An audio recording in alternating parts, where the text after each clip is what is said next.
para makalabas, tinutulak yung motor. Tinutulak ang motor doon sa labas. Kasi niya, ihalo din sa amin yung sa Okay, parinig na natin. O sige, ito na. May bibitawan po ulit. Ikwento ko na lang muna. Ito kasi gusto talaga nila ng umalagwa na. Kasi nga, hindi na sila talaga tumatanggap ng sermon. Hindi na sila tumatanggap ng mga... Kasi mayroon naman silang pinagmamalaki. Mahuli man ako dito, miles man ako dito. Mayroon naman ako Tito Francis. O diba? Mayroon naman ako pupuntahan eh. Yun lang. Oo. Tama. Hindi yung pagdidisiplina ginawa nilang masama. Sila, yung pagkatao nila Dave, linagay nila na pilit nilang linalayo na sa pamilya dito. Kasi pag pinagalitan mo, iniisip nila, adapted lang ako. Kaya pinagsasabihan ng ganyan eh. Sa pagalitan man sila, may sasalo.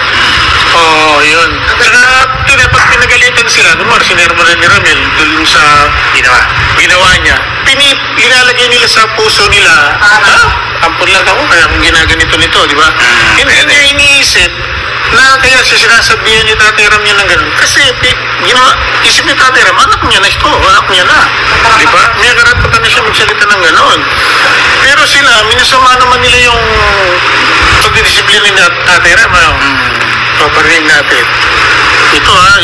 Ito po, di namin alam ito lahat, di namin alam. Ngayon po kasi nangyari, nalaman na dito. Kaya may mga nagsusumbong na ito yung nangyari. Narinig kaya? Si Manong po, ito po kasi yung bantay ko na dryer eh. Ito talaga, 24 hours po itong nagbabantay pang gabi. Sandali lang Manong, tatanungin ko lang sa'yo. Madalas mo bang makita kung umuwi ng gabi yung dalawa? Halika dito. Anong buwan? Anong buwan?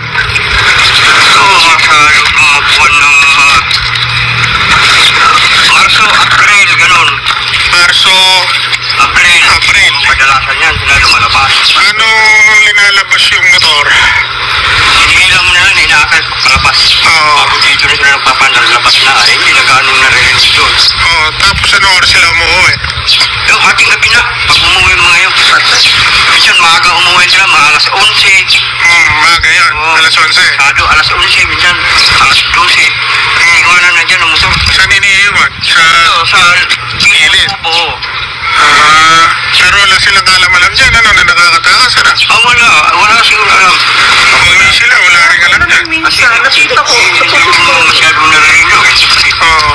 Aray. Siyempre, hindi naman iti-check sa CCTV, ano, wala naman sila alam, walang makita nila. Alam din hindi rin yung katagalan niyan, gagawa yan, ng ano kaya dyan na hindi, walang alam-alam si Crab. Teka na nga, yan, lumabas ko. Mga bata niya, nabaragate. Sabi niya, no? Kahit sila pala nakakaramdam na... Gagawa ng anomalya. Kumbaga, kung saan nakikita nila. Hindi, bitinin muna natin sila. Kaya pala nung minsan, nung paglabas kong maaga, andun yung motor sa labas ng gate. Ako napapansin ko, ba't ako nasa motor to? Kasi pag maaga ko, ba't ako nasa labas yung mga motor nila? Iwan yung motor sa labas. Iiwan pala. Hindi ko naman hindi ko naman siniyasat yung bagay na yun. Tingnan mo kung... Diba, siguro kaya talagang naging daan ito ni God. Kasi kung napansin to, ano na nangyayari sa kanila? Tama. Diba? May nadisgrasya na. Sarap ng tulog nila, may kakatok. Yung anak nyo, nadisgrasya. Wala. Tama yun. Wala kayong kaalam-alam. Tamang ano na rin talaga. Kung ganyan lang din ayaw na Medyo ba, 2 months, wala silang kaalam-alam bago mahuli si Luis. Bakit lang po yan? Dito po kasi nakikita natin yung pagkonsinti nung matanda, kaya nagkaganito yung mga bata. Kasi kung wala pong kumukonsinti sa kanila, na alam nilang may pagmamalaki sila, na pag pinalis ako rito, may mapupuntahan naman ako eh. Meron po silang takot. Magkakatakot sila na gawin yung hindi maganda. Yung kung meron sumasalo sa kanila, kaya nilang gawin yung bastusin yung tatay nila na may pinagbabawal ng tatay nila. Katulad nun, lalabas ng alas 9 ng gabi, uuwi ng alas 12 ng gabi, minsan alas 2 ng madaling araw. Na hindi po namin alam dito. Hindi talaga nila. May budget eh. Ngayon ba? May budget. Di ba? Nakita naman din sa pinapadala. Kaya dapat pala kung may nangyari. Kasi Dapat. kaya lumaki yung ulo ng mga batang yan, alam nila kasi may sasalo. Sa bagay kasi Kuya Bore, pag parang marami kang pera, halimbawa marami kang pang ano, minsan maano ka rin no? Tingnan nyo, natataka sa kayo dito, wala kayong alam. Ako, di ko alam. Minsan nga daw, Di ko alam yun. iniiwan nilang bukas yung gate na yan eh. Yun namang si Manong na Pag nasa gate, yung isasara yung gate, aakyat na lang sila sa bawot. Kailangan patay. Kaya sabi ko, ba't di nyo sinasabi? Alam nyo pala. Kaya doon nila magsalita. Dapat daw si Jerry nakakita. Si Jerry din magsalita rin si Jerry, nakikita rin niya. Kausapin din natin. Oo. Kung may Dapat nangyari, ganun mabilis. Mabilis dapat. Kaya kung may nangyari pala nung kako nung umalis, hindi kayo nagsalita. Diba? Kasi mabuti na lang walang nangyaring hindi maganda. Natuloy mo ba? Oh, at least clear na yun na may mga ganun pa palang ano. Hindi. Meron pa kasi sinabi yung matanda. Tuloy pa natin. O sige, tuloy pa natin. Nanood mo ni.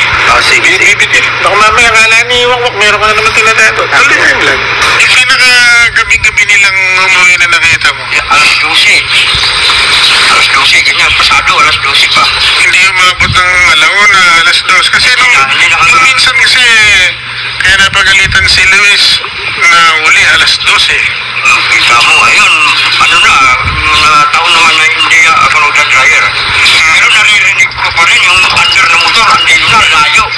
Hindi galing sa loob. Inakay-akay nga muna na. Kilalayo muna nila dyan. Oo. Pero bago na nakarapat ka. Silang dalawa. Kaya minsan, magkangkas na nga ng kilang minsan, madalang lang. Oo. Itigisa sila motor. Pero pag yung karamihan, halos tigisa sila. Oo, tigisa sila. Ano oras sila aalis? Napapansin mo? Eh, mga alas 9, ganyan. Tulog na dyan, ano? Ay, tulog na. Yan, nakakita na nga pagsara yan eh. Bukas ang gate, iniwanan nila bukas. Oo, okay na okay sila. Kila. So, dito sila nagpapantas. Tapos babalik mga alas 12, gano'n. Saan sila nagpupunta? Yun ang hindi ko alam kung saan dito ang barkada yung mga. Kaya sabi nila, kaya nga napauwi si Luis dahil nga sa motor din, dahil nagda-drag race sila. Nag-show ng motor. Minsan din pala kasama din si Dave. Ay, madalas si Dave. Madalas si Dave kay... Nadadala lang yan, si Luis siguro. Grabe pala, ano? Daw naman daw tayo. Madalas daw. Sige. Dapat sinabi mo Manong, hindi mo report. Parang siya yung ano. Eh nga, nadadala. Tignan mo, kung hindi nangyari yan, walang nagsusumbong yan. Oo, dahil palang ginagawa ng mga bata dyan na wala kayong kalamalan. Yung age na ganyan pala, mahirap na talagang disiplinahin, ano? Yung ganyang edad. Lalo na kung may ganong sulsul ba. Mahirap na, mas lalong hihirap. Meron pa! May lumalabas. Yung umiinom na ng beer. Ba? Oo, wala. Siya mismo nakita? Oo! Oo, wala. Siya mismo nakita? Oo! Wala. Ngayon naglalabasan na kasi sinasabi na nila mga tao dyan, yung nakikita Sino? nila.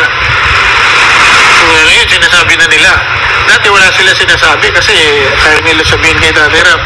Ngayon naglalabasan na yung kwento. Oo. Kasi nga alak! Siya mismo nakita? Baka naman nakatabi lang. May mga sulsul na talaga, may sul. Kasi nga, yung age na yan, mahirap na talagang disiplinahin kasi Alamin muna natin gusto talaga yan. nilang Alamin muna natin. talaga nilang lumayo na talaga yung bang gusto nilang gawin yung gusto talaga nila. Eh, kung wala naman talaga sumusulsol, ba't nila gagawin yun? Siyempre matatakot sila, di ba? Oh, meron naman nila akong tatakbuhan. Mahuli man ako, papagalitan man ako, di lalayas na lang ako. Meron naman akong pera, di ba? Pero di ko man yan yung sa... Pero dati wala naman pakialam niya sa pera yung batang yan, di ba? Kahit maubos siya ni dati, wala naman pera. Pera lang yan eh. Pero ngayon, balita ako, hinahanap niya ni pera niya. So, ng kanyang lola. Lola, ano? Pero ano yan? Collaboration yan. Collaboration. Ano collaboration? Sabi naman ni Lola Dion na nakakausap ni si Nanay Apple sa school. From time to time daw Wala naman nag-uusap pala wala namang problema. Kaya pera talaga nila yun. Bigay niya yung pera nila. Andito daw si Dave sa ano, doubtful po na nandito po siya. Hindi nga pinapanood po siya ng ano. Hindi po siya pinapanood ng ano. Ang ano nga dyan, yung problema riyan, yung ano, Hindi to totoo yung ano, itong Dave Manalastas na to. Iba yung gagawa ng Dave. wala na po Dave. Lord Bill na ngayon yan. Lord Bill na. Ano lang to, kunyari magsusulsul yan para lalong makapagsalita yung Telegram community para maanoan yung bata. Lord Bill na ba pangalan niya ngayon? Hindi na Dave, ano? Mali din yung gumawa, ano? Hindi na siya updated. Hindi siya updated. Dapat nag-update siya. Nandiyan, isa rin yung ano, wakwak din niya, sulsul din niya. Pag ano kagad, delete kagad yun, block. Pag ano, sipahin kagad yun, pag ano. Gumawa lang po ng account po yan. Pinapagulo na lang yung ano. Marami yan, dadami pa yan. Dadami yan, kaya kailangan nga natin yung mga ano, kailangan natin mga defender eh. Kasi darami yung mga wakwak na yan. So yun po Katekram, di rin po tayo masyadong magpapakatagal.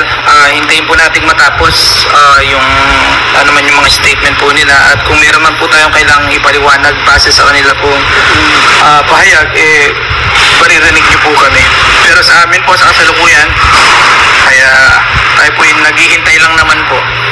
At hinihintay din po yung mga update po ng mga tipos, mga nagpaabot po ng pagmamahal.